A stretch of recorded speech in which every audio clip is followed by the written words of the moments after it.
Hello, everybody. Welcome back to Cinema Savvy. It is myself, George, joined once more by Sam for another spoiler discussion. And this week we are talking the Acolyte episode 5, titled Night. Last week was called Day, so there we go. That's why that's continuing. And we have quite a lot to talk about, Sam, don't we, today? Yeah, I felt we were quite light last week on conversation, which is funny because there was a lot of talk in the episode last week, and it feels like it's a bit of a flipped time now.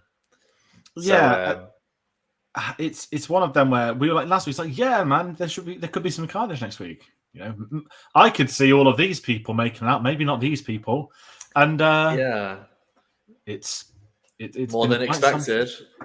Yeah, and I guess with that in mind, let's not talk about it yet. Let's give it a couple more moments. But we want to hear from people at home. If you've watched this week's version of the Acolyte, this week's episode, comment. It's a spoiler discussion. We will bring up any comments. You've got theories about what's going to happen for the rest of the show. You've got deaths that shocked you, deaths you were gutted by, deaths you loved, the choreography, all that sort of stuff. Do bring it up. We will have a chat about that. And if you do enjoy this, do consider hitting the like button and obviously subscribe. There's more Acolyte videos coming. There are other stuff coming. We're heading into, I can't even call it summer blockbuster season. It's fucking boiling here at the moment. But there are some new releases in the next couple of weeks. The Bear's out tomorrow, season 3. And a lot of things happening. So we will have more videos. But if you want to find out about other videos, what else we're working on, go get us on social medias, linktree.com/cinemasavvy. That has links to our Facebook, Twitter, Instagram, and Letterboxd, and a link in the description for our Redbubble store to pick up any merch. They do vests when the weather is disgusting like this. We're live on YouTube. With the weather like this, there is a bit of a heat wave here in the UK. It's caused a stir online of some certain American viewers and whatnot, but yep, the Acolytes come out in that time. It's been sweltering. But Sam, I want to ask you, first of all, before we get into it, how was your experience watching this today? Because you messaged me, like, I think as soon as you worked out I'd seen it, you were the first to message me. And I have a horrible story of how I watched it, and I'll let you do yours first. Okay, so I woke up for my alarm and I was like, right, great, I've definitely got enough time. I checked how much the runtime was, and I was like, okay, I can watch it before I start work. Before I have breakfast, I can get that all done. So I watched it, and then I had opened. It was really funny actually because I had opened WhatsApp to message, and I was like, oh, maybe he's not. And at the exact time I was thinking about that, I saw your message in a group chat that we've got with Phil and Dave, and it was like, right, that was just perfect timing. So I just immediately messaged, and it was like, okay. So I've been like sat on it all day, and I've seen memes and some criticism and some great feedback to it and stuff. So it feels like whereas last week I was so behind on it, I feel like I was like ahead of the curve this week, which is nice, and I didn't find out anything before I watched it, which was nice. Yeah, I mean, last week's a bit of a blur. It was 40 minutes the episode, and we were kind of like, yeah, it's the bridge to this week. Like they've landed, they've got there. What's going to happen? Who's going to be involved? But we got a great cliffhanger, and we just couldn't really do anything but sort of politely speculate. And here we are this week, and oh my, a lot more happened than I thought it would. And if I talk about watching this, so I'm quite lucky that I'm on today's video. Our internet went down last Thursday. I've had no Wi-Fi for basically 6 days, and we had the BT people come up today to fix it. And today's my office day, and it wasn't a normal office day. I had to be in Birmingham, which is not close to where I normally work. So my alarm was getting set earlier, and I was like, just maybe I'll have Wi-Fi when I wake up, and I'll set my alarm 45 minutes before my normal alarm would go off to watch it. The internet's still down. I go on Twitter straight away. No spoilers, but it's like, oh my fucking God, crying, everything. I was like, haha, yes. So I downloaded it onto my phone on 5G to watch it on the train, which was, it became the debate, would I make it through the day without being spoiled? The answer would have been no. So I watched it on a train at 8 a.m. In bright sunlight, with the brightness on max, trying to watch it. I got decent headphones, the sound's good, but I know I'm sat there like, man, if I was watching this at home on the first reading, this would absolutely slap. But, obviously things kept happening. This is fucking wild. And then I just loved, literally, I think I got off the train 5 minutes after it finished, just sitting on social media, people messaging, like, I've seen it. Seeing the memes, seeing what everyone else is posting. What a great day. What a great kickstart to the day. And as soon as I got home from work at 6 o'clock, 2 hours ago, straight on the TV properly. And I've seen it properly on the good screens, the good surround sound, everything. So, yeah, like, wild. Travis, not as good as last episode, but still awesome. I respect your opinion. I don't really know what to say. I hope that's sarcasm, but no, I think there was a lot of kind of, you know, character building last episode. Yeah, and I think that's what was necessary, especially leading into this. And I think we knew that anyway. I guess I did like it enough. Yeah, exactly. It's a good kind of, if you were going to watch 2 episodes at a time outside of the premiere, it'd be these 2. I guess day and night, it makes sense to do that. Yeah, and kind of sticking with that. I mean, let's start talking the episode. I mean, last week we mentioned the cliffhanger, which I very much enjoyed. I loved the floating. We don't have a name for him yet. I know they've released the helmet today. Well, they've released the pre-order details for the helmet, and they're, oh god, I forgot the name. That's terrible. But they've basically given a name to obviously what is Kamir's character, but it is essentially like a one-word type. The Stranger. There we go. Got it on my phone. So the official title on the merch is The Stranger, and I love that social media has nicknamed him Daft Teeth. I think that's a fantastic nickname. I absolutely love it. And for anyone that actually wants to see the helmet, this is what's going to go up on retail in the next couple of days. So yes, people kicking off that the helmet is actually like a bronze brown. You can actually see it quite obviously in the episode at a few moments, especially when you know. But obviously it's been set at night. It's been shown at night. Obviously it's going to look dark. But no, I do agree. Not someone else's comment, but last episode I think was a great character building stuff. Was it Travis's comment that predicted, I think Jackie's going to die because she's just given this great quote about what it means to be? I think so, yeah. Divorce, and he's just put another great comment. It's been said, I think, but this is the best live action combat since the prequels, the Corsos' armor, the hand-to-hand fighting, all the new things they did. Yes, I've been reading about the armor. I couldn't find the video to tweet it, but Sam, do you know it's the British meme of the woman at a bus stop who just headbutts? Yes, the guys. That was basically Kamir today. Well, it's interesting, because I read about that, and that it's been something that's been set up since kind of the 90s, I think. So it's kind of for anyone who is interested in lore and especially legends, that has been kind of something that has been out there. And I did tweet earlier today about the combat itself, and I did say it was probably my favorite kind of lightsaber duels sequences since probably Revenge of the Sith. I know some other people have agreed with that. Some people have not at all. Some people do believe it's still just swinging sabers, which I really don't agree with. I don't think it's maybe at the heights of choreography like the Duel of Fates or Battle of the Heroes. But I mean, I think it's clearly very well rehearsed. And it really seems like the actors put a lot of work into making this look as realistic and really raw, actually. There's a lot of kind of things outside of what we would believe a fight sequence with Jedi could happen. A lot of hand-to-hand combat as well.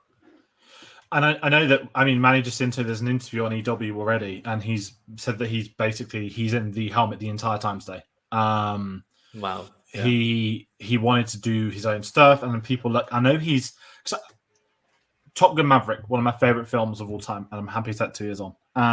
Manny Jacinto is in the film, and there was a story arc that was pretty much cut, and I believe he was one of the 2 pilots that the story arc was cut, because I remember there was an actor. I was like, oh my god, this actor's in it. He's from this great series, and he's in it for like 20 seconds. Blah blah blah. He's a background. It's Manny Jacinto. He's hardly in it, but to have got onto the Top Gun Maverick film, and people at Chris, they're not extras. All these guys went through real military training. They went through everything with Tom Cruise. They were selected. They had to be doing the flying stuff as well. Hey, if you've done the stunts on Top Gun Maverick, you can do a lightsaber duel. And I love the fact that he was clearly wanting to do this. The guy looked fucking shredded, and we'll get to that later as well. And we got to see the arms in action too. But I loved reading about. I knew nothing about this Cortez armor. I don't mock legends all the time, but it's interesting how this week a lot of people are being quiet about things about legends. after last week saying Legends was canon, they're now very quiet about what has been in Legends before. But I'm not going to get into that little bit too yet. But from what I've seen online, this week's reaction has been very different, and there are certain accounts that I would usually see everywhere that aren't everywhere, which I thought was very interesting. Almost as if waiting for episodes to come out or waiting for the story to develop is how storytelling goes. Well, there's certain But points of this episode that we'll get to where there has been, some vocal stuff, and I'm sure we'll talk about those individual moments when they come. But yeah, it has been a bit more of a different reaction this week for sure. And I feel like there's rather than a lot of kind of criticism and hate, it definitely feels like there's a more balanced reaction this time. yeah, and kind of that, I just want to talk about the duel, because we're going to go into the episode. We're going to talk about, we've tried to sort of divvy it up to know what to speak about when. But as an overall, the choreography, Sam, I'm kind of the same camp as you. I would say this is probably the best choreographed duels like since Revenge of the Sith. If I'm going to be really honest, talking about Revenge of the Sith, I'm talking about Anakin versus Obi-Wan, not necessarily the other duels in that episode. I'm not sitting here to compare duels to the times done that before, but what I will say is I really enjoy the sequel trilogy duels. And I remember at the time of them coming out, something that we used to be a criticism of Lucas's films a lot, ironically, by a lot of people that now defend it, say how great it is and how it needs to go back to that. They would say that, the prequel lightsaber duels, they're just people dancing. They're not people trying to kill each other. They're dancing. It's over choreographed. And how the Empire Strikes Back is the best, blah, blah, blah. And I always got that. And then the problem is when Disney took over, not really a problem, but they were like, hey, we're going back to sets. We're going back to props. We're not doing CGI. We're not doing this. They're like, and our duels are going to go back to not the way they were, but they almost were like, the logic is episode 7 is 3 people trying to kill each other. That's the duel. Episode 8, it's not really a duel, but you get the guards. Episode 9, 2 people sort of trying to kill each other. And I have missed this prequel choreography. I have missed seeing it like this. Not the whole quantity, because it's not about quantity, it's about quality of them. But when you're going back to the prequel side of things, and this is the prequels to the prequels, this is the High Republic, and Phil will correct me, no doubt, next week. If the choreography has to be different, and this show has consciously had a lot of the young Jedi, they've spent time with us in training in the temple. We're seeing them practicing stances. We're seeing them speak about in every episodes. They've almost subconsciously built up to what happened today. And when you've got a duel per se, and it's a Sith who we kind of know isn't meant to be around just yet,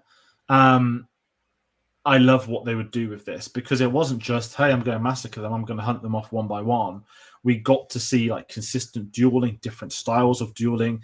Even at some point, Yord talking as an overall, like his combat stance is different. He doesn't follow the rules, all these great little things.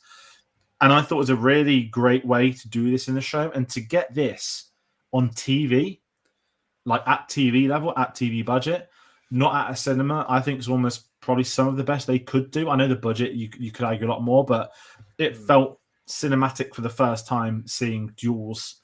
I guess there's not really been too many in the TV shows. I know we had a Ahsoka last year with a couple little bits here and there, but I hope if there's another duel in the series, I'm sure there will be.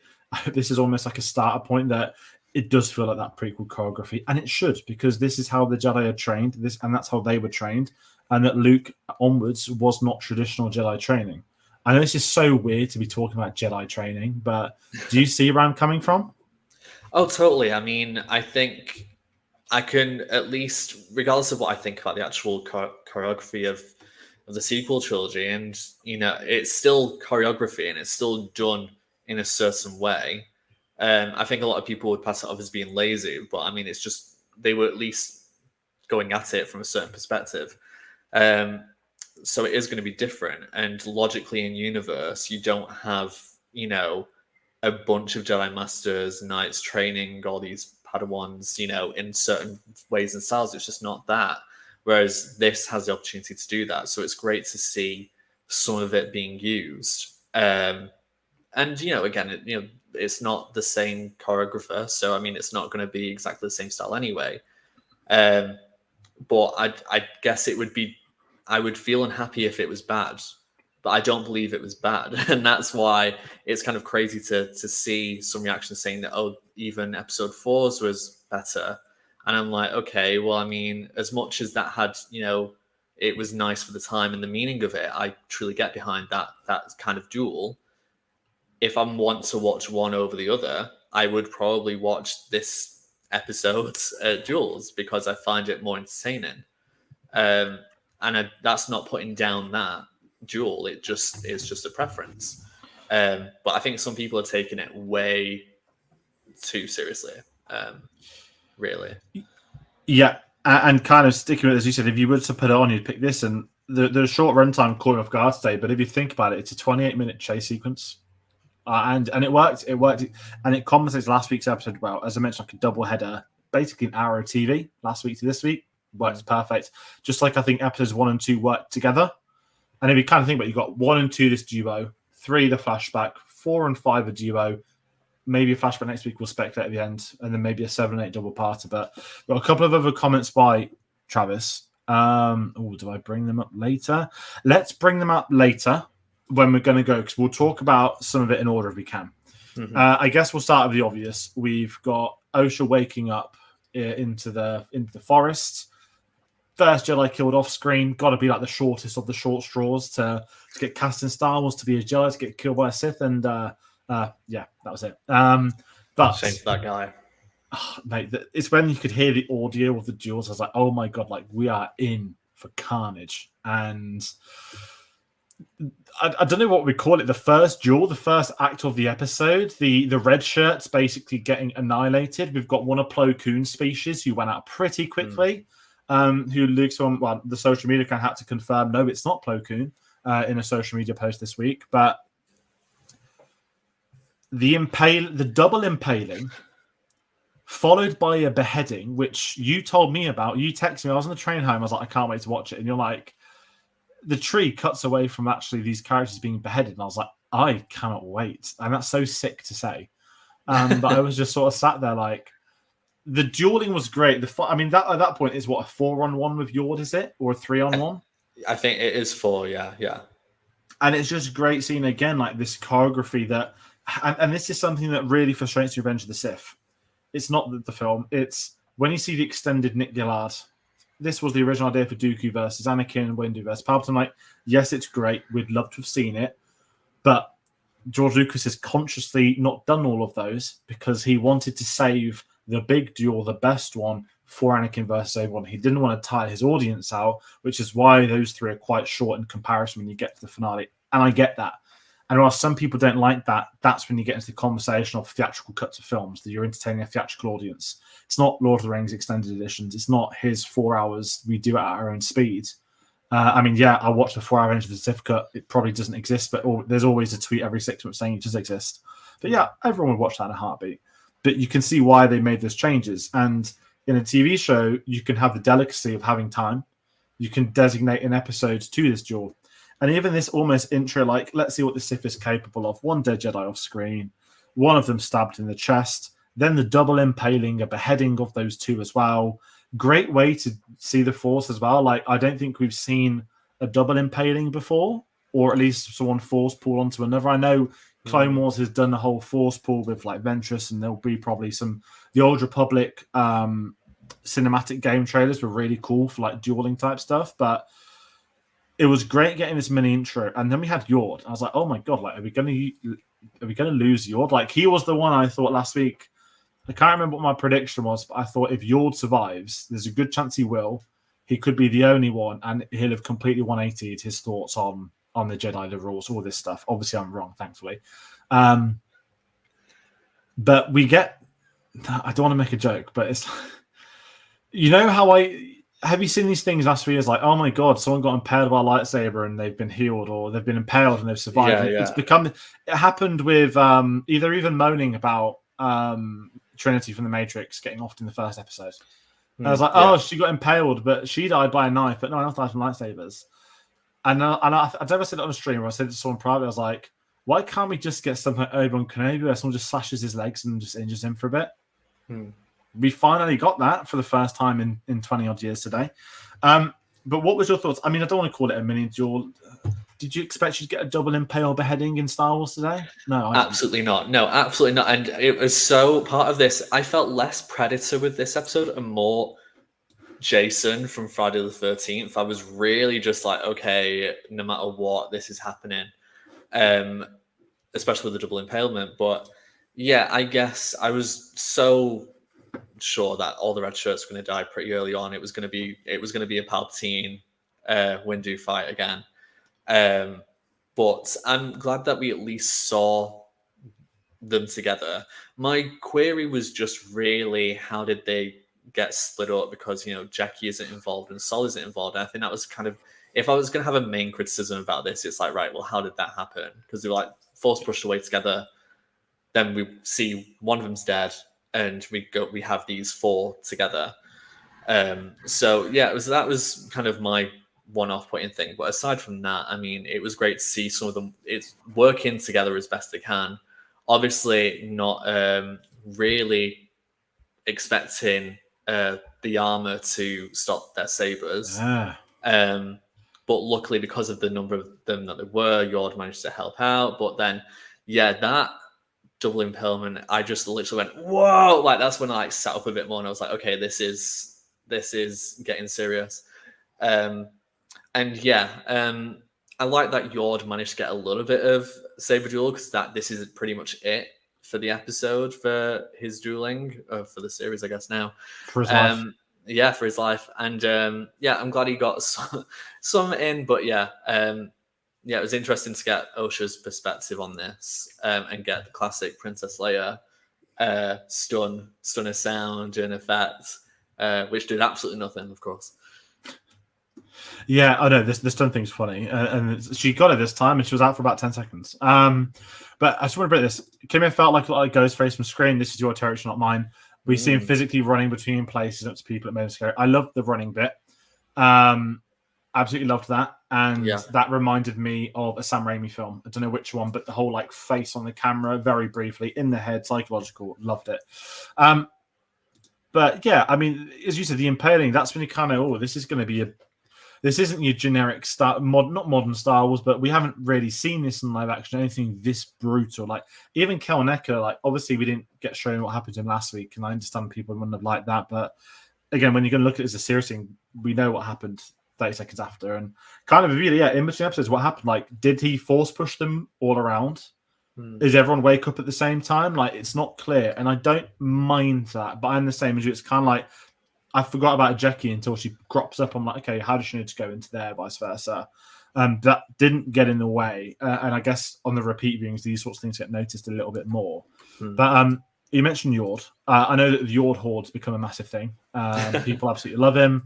And I'm just going to say, before we start delving more into the episode, I really respect them, because if you look at the forefront of the Myton campaign, obviously you've had Amanda Stellenberg in the lead, hiding the fact she's playing these two roles until I think the London premiere, when she accidentally let slip in an interview. Then we've had Daphne Keane, is it Charlie Bennett? Those two have been everywhere, obviously with Lee Jung Jae. As your core three Jedi, episode 1, it's kind of we're following these three. And to off two of them in the 5th episode, and to have them at the forefront of the Myton campaign. And Manny Jacinto has been involved in the marketing. He was at the red carpets, but he hasn't been as present. He hasn't been as prevalent. And I'm kind of sat there curiously, I think, not he's in our face the whole time. And there's a really great quote by Leslie Hedden that's come out today. She's basically said, summed up, is pretty much saying that the idea wasn't for the reveal of Manny Jacinto being the villain, this humongous ordeal. The big thing was leaving enough crumbs for people to have worked out by the time episode, but knowing in the episode the numbers don't matter, that we're basically going to kill them all. And that is going to move the story forward, which I feel like it has done. And I quite like the fact it wasn't this big reveal, oh my gosh, the audience gasped, all the Jedi were like, what? It was just played up, like the helmet came off when he was dueling, and he's carried on and served the others. And when the others question it, it's brought up, and I quite liked that.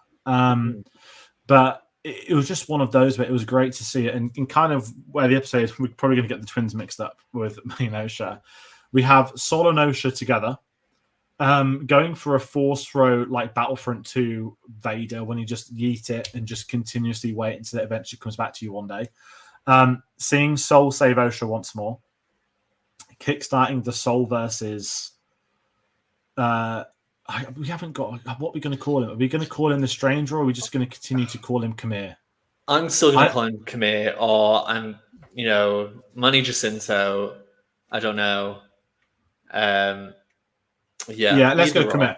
Maybe we'll get a Darth name in the next few weeks. Maybe some people will speculate that he isn't a Darth, he isn't Sith, that he could be the very first Knight of Ren. We'll get to that at the end. Yes. And I like that theory because I like my Kylo Ren stuff. But yeah, I thought Saul was a goner this early on in the episode. I'm not going to lie. I'd said obviously a few people yeeted already. I think they're going to do the whole lot of them based off Twitter last night as well. From the reaction images I saw, I was like, R.I.P. Soul, good guy. Qui-Gon Jinn inspired. We're going to lose you early on. And I love the fact that Soul made it through, but we are learning more. We are learning that there is something that's happened with him. He has a history clearly with Khmer. I'm curious by what that could be. Because I was like, was he in the room a few weeks ago? No, he wasn't in the room in episode 2. It was Yord that met him with the others. So they've intentionally kept Sol away, the sole survivor, if you will. And I feel like we're going to find, and we know there's another flashback coming, but I feel like we're going to find out a lot more about Sol. I don't know if I'm jumping near the end of the episode, but there is certainly some revelations that I think May knows of and Osha doesn't. And I feel like he might not be as clean as we wish, but at the same time, I absolutely love him. And it was just great to see. I mean, I know we're talking about the dual choreography again, but the one thing I've always liked in Star Wars is when the Sith goes to kill, and that sounds really dumb. But he's trying to. It's why Palpatine worked. He went to stab them to kill them. And I get the people, they're dancing. I like the dueling. But I do like when you just see that I just want to try and kill you. And I love the duel with Sol and Khmer was like that. They at this point, Khmer was just wanting to kill him. And I think the choreography does a great way of putting a simple ideology in, such as that, and just going with it with the flow for a couple of minutes. Yeah, I mean, there's a certain intensity that you definitely feel like when Jackie and May are fighting. It feels intense, but it's not like Jackie's trying to kill May. It is I just want to stop her. Whereas with Sol versus Khmer, especially the longer it goes on, the more you kind of feel kind of the animosity and the struggle that goes on, and it is getting a bit further along in the episode, but it's the fact that it develops from just a lightsaber duel, the intensity of that, other things happen in between, and then it's just with hand-to-hand combat. Like it's a really intense fight, and the fact that it has a break in between as well is just another, I guess, interesting thing, because they very easily could have just left it on that and then done something else. I think maybe the cuts were a little bit too frequent for me between different elements of the episode, but I mean overall, at least each party was having something to do. Yeah, and I quite like that you mentioned the cuts. I know there's a few of them. I quite like that Khmer just kept wanting to try and kill May. Like, can I get a break? Can I get away with just kicking you? I'll run, go get the next one. And I like that was his goal, was clearly to kill his apprentice and then everyone else that's seen him. And, I don't want to moan about last week, but I saw a tweet saying it's like, but the Sith were extinct for a millennium. I was like, no, like, the whole purpose of the Phantom Menace is that they never have been extinct. They've just been in the shadows. That's literally been the entire crux of the Star Wars saga and the prequels trilogy, is they were always there. If Ki-Adi-Mundi told you to jump off a bridge, would you do it? I mean, just because he said it doesn't mean... It's not even that. It's. I'm not trying to criticize audience people because it annoys me. It's just certain people online, really. They've got no media literacy. But I'm just there like, Ki-Adi-Mundi doesn't state the Sith have been extinct for a millennium with a fact. It's like an implied, like, the Sith have been extinct for a millennium, blah, blah. Disregards what the others are saying. But this is him disregarding it after Qui-Gon Jinn's been in a bloody duel with the person of the Sith. And it's like, again, it's like, do people need stuff spelled out in their face? Is it the Boys season 4 all over again, where it took them 3 seasons of a show to realize that, hey, this is actually mocking you? And yeah, sorry to go on a tangent, but it's like, this is what we kind of knew we were going to get this episode. We just didn't. It's a bit like Rogue One, right? Rogue One none of these should survive because none of them were around episode 4. And Disney went, we agree. Yeah. Let's kill them all. Gareth Edwards on record has said, I didn't think they were going to let me kill Andor and Jin. Sorry, I almost said Ray. I said the wrong one. And he said, but they said, no, do it. And he was like, okay. And that's how I feel this series is going. And today, more so than ever before, if I'm being completely honest. And kind of, as you mentioned, sort of segueing between duels, we have Jackie trying to arrest May, the Padawan. I guess, as you said, if there was something in between, I'd imagine Saul probably told Jackie to like hide or try and find someone or something. But I quite like the fact she's trying to arrest May. She thinks May's killed Kelnecker and took his lightsaber for almost as a trophy, which isn't the case. And then we get, I guess, Kamir trying to kill Jackie as well, and because May's with her, of course, at that point. And I quite like the fact that we get the first, I mean, it's our thumbnail, the first pairing of these two. And I'm going to hand over to you because you pointed out something to me. Maybe it's the red shirt thing, but what you said about certain apprentices. Yeah, so I mean, I thought obviously it was interesting to get, May versus Jackie, and the fact that Jackie was really able to kind of hold her own during that anyway. But obviously, Kamir has left Saul and suddenly out of focus in the background, running up and starts a fight with Jackie, which I was nervous. I was so nervous, and it's kind of Jackie versus Kamir part 1, my thing was, wow, she's really holding her own. And then part of me was like, well, she is Saul's apprentice, and I think it's interesting that the ones that were able to hold out the longest were Saul and Jackie, the ones who ultimately are being trained. Jackie's trained under a certain master, it's him, and he's a little bit different to some of the other Jedi. And that's why, if it wasn't for Osha, Yord would have died in the first sequence. Yord was not an apprentice of Saul, differently, trained differently, thinks differently. Probably would have had his arse handed to him if it wasn't for Osha. At that point, anyway. I thought it was, really interesting that they were the ones to kind of have the longest duels, and Jackie to go from fighting May to having this duel with Kamir to then supporting Saul a little bit later, and then having a kind of final one-to-one. I think it was really impressive, and just she kind of elevated something here. And I think that part of that totally goes to Daphne anyway. I think she's a really kind of inviting presence. I think the character has been really fun. I can understand why some people could be a little bit annoyed about her because she is quite confident. But to me, that's not in a cocky way. That's in an, I trust what I'm doing. I trust in what I've learned, and I'm going to put that into practice. And we see that in this first sequence with her and Kamir. Yeah. And I quite like that getting these two together. As you said, she's learning from an apprentice, and then even having the initiative to use the second lightsaber. Because I don't think we're going to get dual beam lightsabers. And again, going back to the choreography, she's almost like flowing.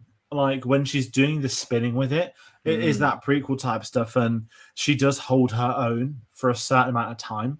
And as we get to see, we've seen her training of episodes. She is a Padawan of the Jedi anyway. Of course, she's been training lightsabers for a long time. But, ultimately a Padawan against, you'd assume a Padawan against a Sith. Although Obi-Wan Kenobi was a Padawan. And Kamir, I also think, is an apprentice himself, not a master. She didn't necessarily one-up him, but I love that we got to see the master and the apprentice dueling together. I know, listen, I love Qui-Gon Jinn. We got Qui-Gon and Kenobi for a couple of bits together in Phantom Menace. Anakin and Obi-Wan never really dueled together. Yeah, episode 2 fails. Episode 3, Kenobi knocked out after about 20 seconds. So I like that we get to see a master and apprentice on cinematically. I guess that's the key to make sure that bit's added in. And I just thought it was a very cool way to see them in action, their pairing, and leading up to her death. Saul trips him up, chucks him off the cliff, sort of thing. and it's her that leaps off the rock to begin the final assault. And there was no moment I thought she'd come out of it, but when she sort of, I don't know if she's using like her fist or like the hilt. I thought she was using the hilt. The hilt, okay, I think so. When it rips the helmet off, and I was like, oh, like I thought she'd still die eventually, just not 10 seconds later, where it's one of, I think, the most savage deaths I've seen in Star Wars. Is it worse because it's a Padawan? Is it worse because we've seen her hold her own and endure really well? I love Daphne Keane. Obviously, if anyone's seen Logan, you can see what I think I even read an interview with Leslie Head, and I was like, I literally saw her in Logan. I wanted her in Star Wars. And I know she's doing Golden Compass in between, but she's only like 18, 19. She's got a massive career ahead of her. But her dueling is incredible. There's videos on her Instagram of her doing stunts and her doing like rehearsing the training. But the most savage, the second hidden lightsaber, and not just like a quick, how often in Star Wars do you see impale, hold the blade for like 5 seconds, drop the dead body? It was horrific. It was like stab, stab, stab. And Travis put about Ghostface earlier as well. And it is like a slash event. It's like done. The Predator, how the Predator's got the circle things when they shoot. And I was like, oh my, like, you kill the kid, you're going to kill them all. And what that might do for Soul and has done for Soul, I think is magnificent. And I've got to hand it to them again. You build her up and then you knock them down. Yeah. And, I think, I was hopeful that she would survive. I mean, I was like, it's not looking too good. And I think I was a little bit more hopeful again because, Camille left her after the first time to go after May again. But those shots of her and Saul together were excellent. I think it's nice to get, as you said, the master and apprentice together. And, at the end of the day, they're the ones who are together the most and they work together and, one trains the other. They know each other's moves. They can really support each other. So I think it's, really fantastic to see something like that get a little bit more screen time. But yeah, ultimately, she did a great thing by getting the helmet off so we could see who it was. And then, how fast it was, because you expect the shock moment to be who's under it, but you don't see that until her body falls to the floor. So I think it was a great reveal to do that because you could have just cut to, his face. So to kind of kill her in that moment, I think was, from a storytelling point of view, just a really clever thing. Yeah, and for Soul to lose another apprentice, in theory. I know that he lost Ostra through her leaving the Jedi, but in front of him to do that. And actually, one of my favourite lines, maybe from the whole series so far, and I think we'll go down the Star Wars folklore, is that she's a child. It's like, well, you brought her here. And, you look up of the criticism of the Jedi over the last few decades, especially the Clone Wars, the arrogance, the rules, following the rules, nothing but the rules. And it's, like, you're on a mission where, like, Jedi have died. 2 of them been hunted down. You're one of the other 2 they're after. You're going to bring your Padawan with you. And it kind of opens up that great thing that the ideology of the Jedi isn't all that. It never has been all that. And there are reasons why they do fail. And in caveat to that, something I did like with Yord was when they're like civilian to the ship, that he's got the order, that's the instruction, he's going to go. Yord, who's followed the rules the entire series, the one time he doesn't follow the rules is eventually his undoing. And I've just got Travis's comment. The things I got right, I know Jackie was going out, not Yord. So the bugs would be used against Commit and the Basil will play a major role. Yeah, the bugs with Commit, I got PTSD to one of the worst films of last year, Ant-Man and the Wasp: Quantumania, where you introduced the big bad in I can't see John from ages. Kang. And I've killed Thor, I've killed this, I've killed this. He gets defeated by a swarm of ants in that film. That's your Marvel threat for the next 5 years. Got defeated by some ants on his debut. I had this horrible vision. I was like, oh no, they're not going to kill Chimera, are they? When he killed the first few flying things, I was like, don't Ant-Man him. But obviously they didn't, thank God. I just had that brief moment of, God, Marvel, look what you did. But I know I've jumped ahead there, but I want to talk, before I get to yours death, Soul's reaction to Jack's death. And we got that I know we compare him to Qui-Gon Jinn a lot, but in Star Wars traditionally we've seen the master killed, and for the apprentice to rise up. This is the first time, I could be wrong, in the live action films we've seen the apprentice killed, and we get to see the reaction of the master. And Jedi don't have attachment. Oh, he absolutely did, and he went for the kill. And I love that he's sort of Kamir's sort of threatening May. He's got her like choked and stuff, and he immediately deflects Soul's attack. So Jedi aren't meant to attack. Like, that's against your rules. And Kevin's put, I thought the Jedi didn't attack, so why did they attack the Sith? I mean,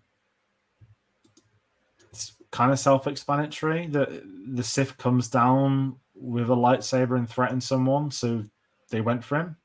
But I guess I understand the question of that. Do you have anything on that? It's a weird question, but I kind of get it. No, I mean, I'm trying to think when he appeared in the last episode. I mean, obviously it looked like he could kill Osha, and he did in one way attack her by force pushing her away, and knocking her and out. ignited his lightsaber. Yeah, Whereas so I mean, for me, there's enough of a warrant for that. And of course, if after that initial force push against all the Jedi, he killed one of them, I think that is enough to kind of, do that. But whether or not it was just him attacking them, defending, and that's just how it continued, fine. So I'm not too kind of worried about that, because it was because of Kamir that started this thing rather than the other way around. Yeah. And I guess the logic for that scene is more the fact Kamir had his back turned and no lightsaber ignited. But also he's toying with him. Like, he knows exactly what he's done to him. He's just killed his apprentice in cold blood. But no, I do like that Jedi that the one thing this show has reiterated is the Jedi do it in defense. The Jedi do it in defense. Partially prequels did that, but again, it's films, it's different. But again, this is 100 years before those, and this is the Jedi. What's the High Republic description at their peak? That's always been the conversation around the era. But yeah, do you have any thoughts on that before we talk, I guess, about Yord? Yeah, I mean, I've seen some interesting comments about Jackie and Sol, and that, in some ways, because of Jackie's performance and all that, there's definitely reflections of Ahsoka in there, kind of the way she fought the double blade at one point, or dual blade, I'm sorry. And just the fact that, had it been that situation, if it was Ahsoka and Anakin, and Ahsoka was killed, and Anakin, imagine what would have happened there. So I think, again, it's interesting to kind of see kind of we've not seen too much of them together, but we get enough of a sense of what that relationship's like, and to have one lose the other. We've only really seen kind of Sith apprentices go before the Master, and Palpatine was never that bothered. He was like, fine, well, it's not part of his wider plan anyway. It was really gutting to see her go, but interesting to see Saul's reaction, and him revealing more without a lot of talk. But I think the brief conversation between Saul and Kamir was an interesting one to have, and definitely does allude to other things that we don't know about yet. Yeah, and what I kind of like is, I know that Yord speaks about it before when he's first injured, but when he's like, I don't know what that is. He isn't like us. He doesn't follow the rules. He's in my head. And I think Travis put a comment on here as well. Let me just quickly see. There you go. Yord points out his combat style, and he thinks he studied the witch methods too. That could be a very good point. And I love how he declares himself a Sith, and I'm kind of sort of like, but are you a Sith? Like, could you be? He's looking for his own pupil. He says that. Again, makes me think he's the apprentice, not the master, because the master would never be seeking the pupil. He has it ready. But I'm very curious by those comments with him, and without jumping too far to the end of the episode, you do have this. The Kylo Ren theme has been slowed down in the final few seconds, and some people are like, could he be a Knight of Ren? The helmet design is far more akin to Kylo Ren's type of helmet. Listen, the Knights of Ren as a concept, I'll be really obvious. Like, I You heard about them in episode 7. They didn't show up in episode 8, and I don't mind not showing up in 8 because Ryan Johnson said from day one I was never going to use them. So I said this is for the next director to use them. They would have just been killed as the Praetorian Guards. Episode 9, JJ comes back, and pointless. They did comic series, which was basically used for Kylo Ren to be like, he's not actually evil, but he sort of is. And I quite like that there's this mystical order. You know, you think about Star Wars, you've had like the Night Sisters, who have been involved with the training of Sith with Dooku and Morton, stuff like that. You've got these guys. You had the Knights of Ren. We've got this witch stuff in this series too. I like that there are more things than the Sith in Star Wars. We don't even know what's happening in Ahsoka season 2, because of course we've got Ivana Sacco. I forgot the character names. I don't think he's Jedi Bob. I forgotten his name. Ray Stevenson's character, who I loved. He's not Sith, but he's clearly using the dark side in that show, as well as other things. And I like that Star Wars has hit this point, and this is what you should do, that yes, there's not episodic films. You're expanding the universe, then maybe you can bring in these other ideologies, these other factions, these things that are involved. I do think he's a Sith. I would like for him to be a Sith in this show. Khmer, sorry, not obviously other things. But I like the fact that he didn't just sit there and monologue tell us his entire plan, that like the rest of the show, we're going to be waiting a couple more weeks to find out. And there are people, jumping in saying, could Plagueis be his master, Talabor, or something like that? I don't know too, guys, and I'm excited to see what does happen, but I agree. I don't think he's the big bad. Yeah, I mean, I was thinking, when he said, I'm Sith, I immediately thought of Asajj Ventress in the original Clone Wars animation, where Dooku finds her and then she's like, I'm Sith, and he's like, it's a bold claim, but you're not Sith. And I was kind of thinking, in terms of himself and May, and it's like, he's getting ready to be the master, he's trying to figure out who to take under his wing in preparation to maybe get rid of his master. I think there's a lot of intrigue on, and a lot that we still don't know.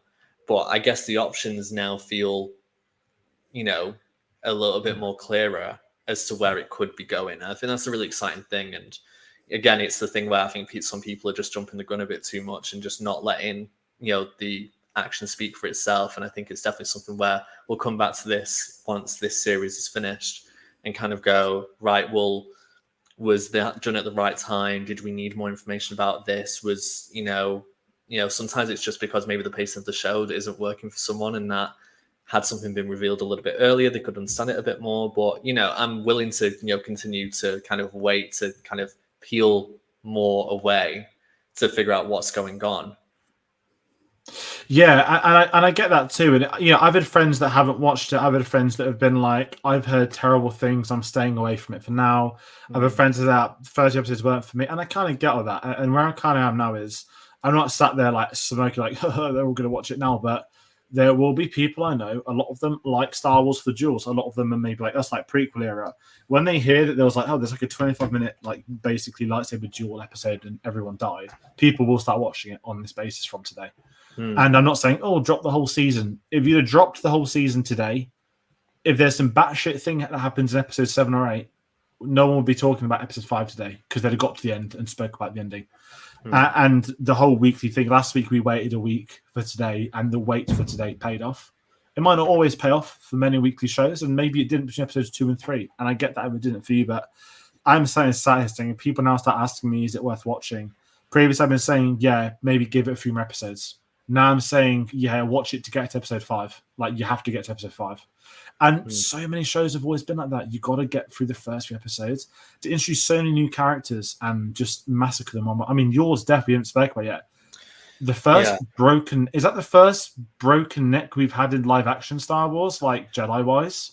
I think that's, at least that's happened physically. We know what Vader was capable of and kind of force choking and all that, but to actually physically see it happen in front of you was so surprising, and to me is probably the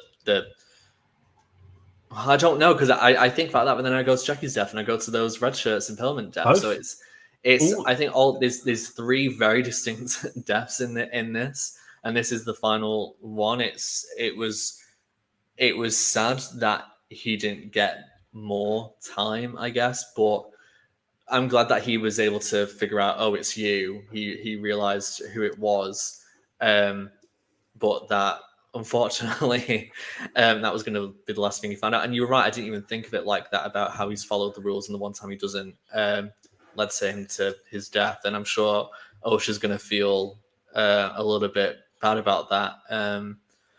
But I mean, yeah, that was again brutal and very quick.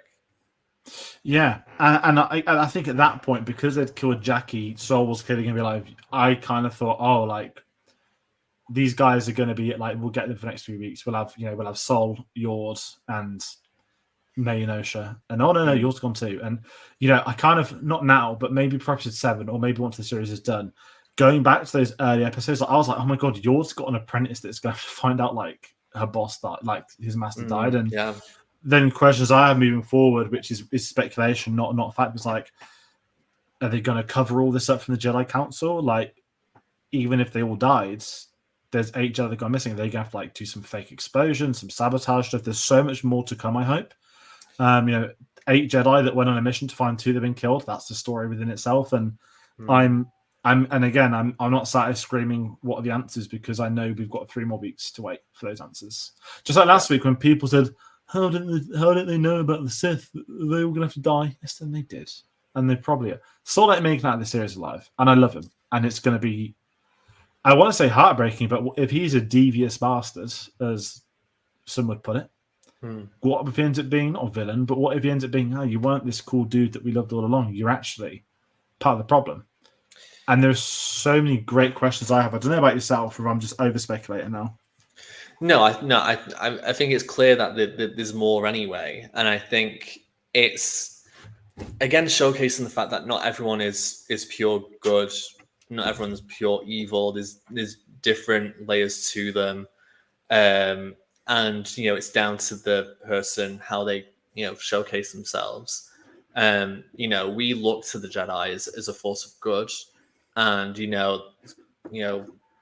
a religion, or a group that is there to help people and to protect people, but they will again have a certain point of view on things, and sometimes that's not necessarily the best way, or what we would think is the good, and we've seen that happen more and more. But I would say there's probably way more to other characters, like Luke and Leia and Han, but they're not the most perfect people. But I know it's one thing when you just have 3 films in the original trilogy, and now there's so much more to it. It can't just be good and evil. There's got to be something else. But we've known for a long time about the Jedi and that they were not perfect. I still think it's great to have the Jedi, and I hate it when they all get killed and everything that happens with them. But clearly, there's stuff up, and I'm glad that we're just getting to explore that a bit more and kind of see again how it leads to the prequels. We know that Vanestra is going to get involved at some point, and we know she's been very kind of, I guess, hush about everything. So if she's like that, then we have a better sense of what the Jedi as a collective are like at this point. So yeah, it's a very interesting moment to be in. Yeah, I agree. And kind of whirling toward the ending, we have, for the second time this week, fellow House of Dragon viewers, I'm not going to do any spoilers, but the Parent Trap. Twin replacing twin. Now, the only thing I've seen from the, like, not used, so it's like random group chat, nothing to do with Star Wars or film. Person's like, what the fuck's this? And it's a 10-second clip of someone having a haircut with a lightsaber in Star Wars. I'm like, yes, out of context, it's dreadful. Out of context, I'm not saying the moment's dreadful, but that's the clip. The clip not going around is not someone being impaled and being beheaded. It's not the kid being massacred. It's not someone's neck being snapped. The usual suspects have got, yes, they had a haircut today. And if you're not following it, is my Twitter feed going to be full of something with a haircut for a week? I hope not. But it's quite simple. She's going to impersonate her sister to get close to Sol to kill him as part of what she wants to do. Could that be next week? She's in the ship with Sol. Basil Brush is sort of nearby. Basil Brush. I can't get over a character called Basil, if I'm being really honest. But there's clearly going to be stuff that kicks off next week. And then maybe one of the surprising moments Cremere covering up Osha with the blanket and having a bit of a chat to her. He's still looking for his pupil. I'm not making any implications, but I'm kind of really excited for next week's. Is he just going to just disappear and leave her there with the blanket? Is he just going to chill and wait for her to wake up? Does Sol already know it's May? I think moving toward the ending, I loved what we got with Khmer and Osha. I like the idea of having May now with Sol alone because it makes Sol potentially not a victim, but it could easily be his turn to go next week. I think we're going to get the flashback, but I don't think it's going to be a flashback episode as a whole like we were speculating before. Maybe it is. I think we're going to get a confrontation with May and Sol, and then we're going to find or see exactly what happened in the fire all those years ago. What did Sol do to make him on the Santa's naughty list? And I'm really excited about where the next 3 episodes are going to go with this show. And as I said, I'm just really hoping by the end of the episode, we've just got this really mini series tied up in a neat bow that I think's been great. And I'm enjoying it so far. There's still room for improvement for some things, but I've always been like this with Star Wars, with shows. Like if I'm invested in watching it weekly, I'm going to refrain proper judgment on story, etc., until the season's done. Because I do think when it's advertised as a mystery show as well, you're not going to get the answers to everything every week. Otherwise, what would be the point? Yeah, and again, like we've said before, this is not like a Mandalorian, season, at least with like the first 2 where, you can just jump in on an episode and you can kind of get to grips with it. This is one kind of long arc in a very short time frame from their perspective, so it is kind of one whole story rather than kind of separate, Monster of the Week episodes or anything like that. So I think you do have to, take a pinch of salt and kind of go with it. I thought the ending was interesting from the switch. I did laugh when the haircut happened. It's very camp. It's I so. thought she'd killed herself for like a millisecond. I was like, eh? And I realized, she's cut her hair. Yeah, like it was. Also, sorry, Khmer almost doing like a gunpoint threat. I loved that. I know it's made it look even more. And I know Kylo Ren did it with the Praetorians, and they chucked the saber and switch on and off on the head. But we've never had that sort of gunshot. And I think the imagery. I mean, Khmer's arms absolutely fucking rips. And snapping Saul's neck. We can see why. Half of my messages to George this afternoon have been purely just thirsting over Manny Jacinto, who is now definitely on the crush list because my goodness, unexpected.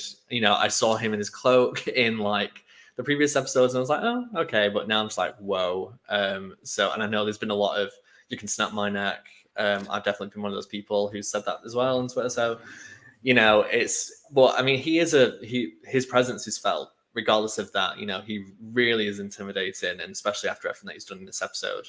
But yeah, the haircut camp, I can let that go, even though realistically I'm like, God, the ends of her hair would just be fried, and it just wouldn't burning hair. It just wouldn't look right. But I mean, whatever, it's fine.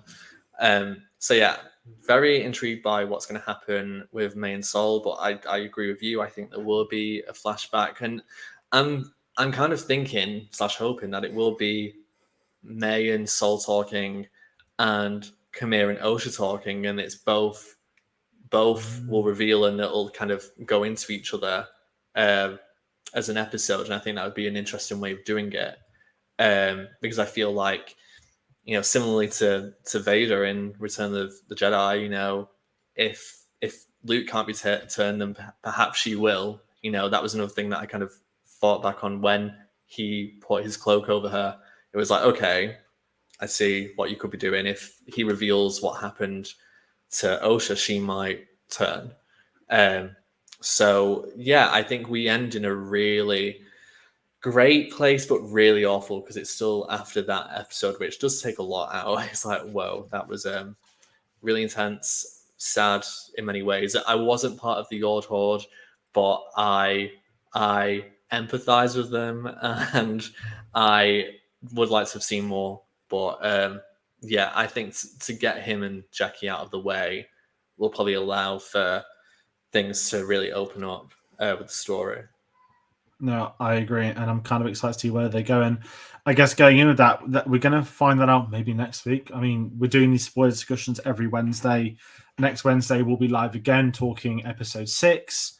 So, as I've said before, if people want to comment, do let us know your thoughts on the episode. And obviously, a massive thank you to those that are commenting with us so far today. Got to bring it by one more by Travis, The Evil Dead. That was the Sam Raimi thing I was thinking of. Just that moment of the camera and his face. I loved it, especially when he went for the kill like a millisecond after. Those kind of things. It's a bit inventive. It's a bit different. And I just absolutely loved exactly what they did with this episode of the series today. And I kind of haven't, I mean, we've spoke about Leslie Hedden quite a bit. I really want to, before I round out, we haven't actually spoke about the direction today. I mean, we've spoken about how great the episode is, but the director herself, Alex Garcia Lopez, directed episode 4 as well. The thing I kind of always say with Star Wars stuff, if you've done a great few episodes of TV, I'm not saying your life is Star Wars, but what a phenomenal to have done on this show. And if she wants to do more Star Wars in the future, or if she's doing more TV work, I don't know what else she's worked on, then this would be someone that I'd love to see back, because, again, the choreography, how they shot the sequences, that you could follow the action. No duel felt the exact same. It didn't feel like a continuous 30-minute duel. The breaks, the writing for that as well. I thought it was a really wild episode, and it's something that could have gone wrong. You do a 30-minute duel, people will be bored. And that does happen with stuff like this. And the final comment, Paymer, Star Woke, brilliant. I mean, yeah, it's awake. We're enjoying it. I think this was the best episode of the series so far. And yeah, I just think it's sorry, my Siri just went off randomly. Yeah, I just think it's a really different type of Star Wars show, and I think we'll keep reiterating that because it is, and they're trying to be different. But you've said it before, George. Like, Leslie is a fan of the prequels, and I think she is looking at how this connects with them, but also connects to the wider Star Wars universe as well. It's not just a small funnel thing. It's a small story in the grand scheme of things, but what happens out of it could cause ripples that affect what happened in the prequels and then everything else after that. So I think that's why we've got to keep, with it. It's an enjoyable season. And yeah, I just think it's a lot of fun. No, I agree with you. And like I said, if people aren't going to like it, that's absolutely fine to dislike it too. Mm-hmm. Yeah. But yeah, if you're fury at showrunner being a lesbian, lead actors being black or gay or whatever, if that's your input for not liking a show, then no one gives a shit. No one gives a shit. We'll just fuck you and don't watch it. Don't like a show because story decisions, absolutely fine. That's how most people do approach the shows. But I'm not saying everyone that dislikes it because of that. Of course, it's not the case. But you get a lot of people that like to hide behind other reasons, and then their criticisms become, "Why is Ki-Adi-Mundi in it?" For many different reasons. And it's I agree with the masses. It's mob mentality. A lot of the time, actually take the time to watch the show, rather than just watch a clip out of context or watch one person speak about it, and get your own opinion on it. And I think that's what you've got to stay true to. If you don't actually engage with the media, then you really shouldn't be talking about it so much. Yeah, and also, I mean, I never hold back on stuff like this, and I guess it's my channel, so I could 50% say this, but if you're too thick to be watching film and TV, I know this isn't a review of The Boys, but The Boys Season 4, people want to talk about audience scores. The Boys Season 4 is phenomenal so far, and guess what? It's being review bombed again. Amazon's announced it's been their most popular season so far on the first episodes going online, but it's got the lowest audience score. I wonder why it took people 4 years to realize what the show's always been mocking from day one. But they've just realized now what they're mocking. So, that's a whole different video. And I'd love to do a video on it, but even I couldn't be asked in the comments on what would come with that. But yeah, media literacy is a thing. And I just really wish, I'm not making a case for me. I could name you so many fucking phenomenal Star Wars podcasts, Star Wars YouTube channels that could analyze Star Wars so much better than I can, or people I know, not saying you. But don't waste your time with TikToks of the same two faces who have the bigger following, who are still streaming it at 2 a.m. the moment it goes live. They've got their Disney Plus subscription, guys. They're paying Disney to watch the show. They just like to rinse you for it. And I won't give them the attention of naming those channels, but it's always interesting when, you start asking them things about story. Talk to us about storytelling. Talk to us about character development. They can't. They never can. And that's where I've at least gone with Star Wars now. Weird divergent point, but the boys have just made me laugh so much, especially after how good season 4 has been. But again, if it's not for you, it's not for you, and that is absolutely fucking fine. If you're not enjoying the show, that's fine. But if it comes down to having some of those other issues, which a lot of people do have issues for those reasons, then you're just entering this realm of absolute stupidity. And you know what? It's better off without you. Stick to your, I don't know what other shows they watch, like Donald Trump, fuck those. I'm ending this stream because I'm going to end up just going off on a tangent. But oh god, Rings of Power's back soon. People are going to scream there's a woman in armor. They're going to kill themselves. Hey, at the end of the day, the original media that brought you love anyway is always going to be there. The original Star Wars films, whatever point you joined, whether it's the originals, the prequels, the sequels, any of the TV shows, they're all going to be there. Don't forget that they didn't like the prequels. The prequels were shit, and George Lucas destroyed Star Wars in their childhoods. And then as soon as he sold it to Disney, George Lucas was right all along. Never forget those people. I have a list, and I love going back to that list. In fact, someone I can't talk behind the scenes, but someone who used to be involved on this channel, the very first conversation I ever had was someone mocking me for liking the Star Wars prequels, and now they waste 10 hours a week talking about how much they hate Star Wars, and George Lucas was right. So that's all I can say on that little tidbit. But if you want to find out more, you want to follow me on social media for someone that isn't really tweeting much anyway. House of the Dragon, by the way, will be getting a spoiler discussion when the season's done because of Acolyte and Doctor Who. Thank you, Sam, for doing Doctor Who coverage of Tate and Aaron. That whole season is on our channel. The playlist is there. There's more TV stuff happening. I want to review The Bear season 3. I want to do it tomorrow, but it is boiling. And can I watch 10 episodes of TV during work? Probably not. But The Bear is out tomorrow, so there should be a review. And there's a lot of other things happening. So go get us on social media, linktree.com/cinemasavoy. Red Bull's got a link to the description. We'll be back next Wednesday to talk episode 6 of The Acolyte. And we hope you've enjoyed this stream. So Sam, once again, thank you for jumping on, and we'll see you all on the next one. Take care.